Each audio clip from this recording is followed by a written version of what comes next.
பேர் இன்னைக்கு பிரிஞ்சிட்டாங்க. ஒரு 25 வருஷத்துக்கு முன்னாடி காதல் திருமணம் பண்ணவங்க பெரிய அளவுக்கு பிரியல. ரீசெண்டா ஒரு 15, 20 வருஷமா பண்ணவங்கலாம் தான் இந்த மாதிரி பிரியிறாங்க. இதெல்லாம் இல்லாம பெற்றோரால கட்டாயப்படுத்தப்பட்டு திருமணம் செஞ்சுக்கிட்டவங்க நிறைய பேர் பிரிஞ்சிடுறாங்க. அவங்களும் ஜாதக ரீதியா பெரிய அளவுக்கு பொருத்தம் பார்க்காம பண்ணதாலதான் இந்த பிரிவு வந்துச்சு. இதெல்லாம் இல்லாம இன்னொரு முக்கியமான விஷயம் என்னன்னாக்கா, பேர் பொருத்தம்ன்ற ஒரு விஷயத்த வச்சு இவங்க கல்யாணம் பண்றாங்க.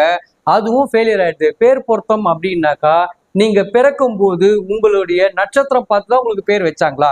அப்படி வைக்காம போனாக்கா உங்க பேர் பொருத்தம் எப்படி இங்க செல்லும்? இது செல்லாது.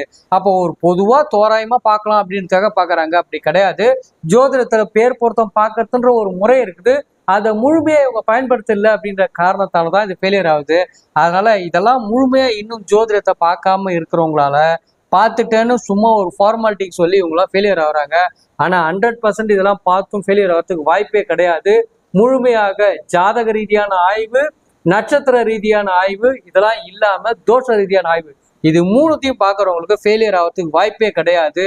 100% கேரண்டியா 2 பேரும் திருமண வாழ்க்கையில சந்தோஷமா நிம்மதியா இருப்பாங்க. உறுதியா சொல்றேன். சரியான ஜோதிடரை தேர்ந்தெடுங்க, சரியான நபர்கிட்ட போங்க. 100% 2 பேரும் நல்லா இருப்பீங்க.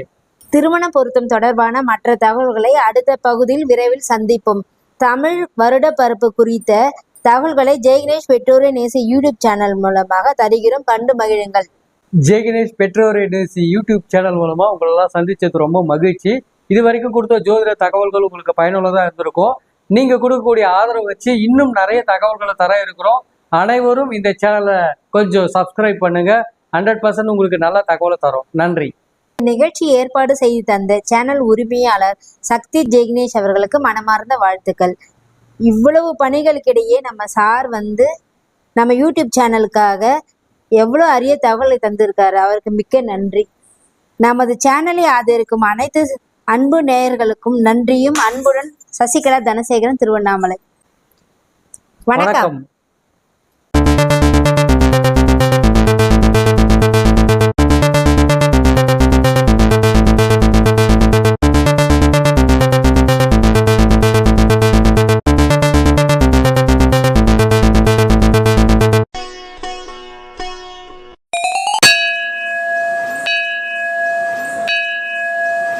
வணக்கம். ஜெய்கணேஷ் பெற்றோரை நேசி யூடியூப் சேனல் பார்த்தமைக்கு மனமார்ந்த நன்றி. லைக் பண்ணுங்கள், கமெண்ட் பண்ணுங்கள், ஷேர் பண்ணுங்கள், பெல் பட்டனை லைட்டாக தட்டி விடுங்க. வணக்கம்.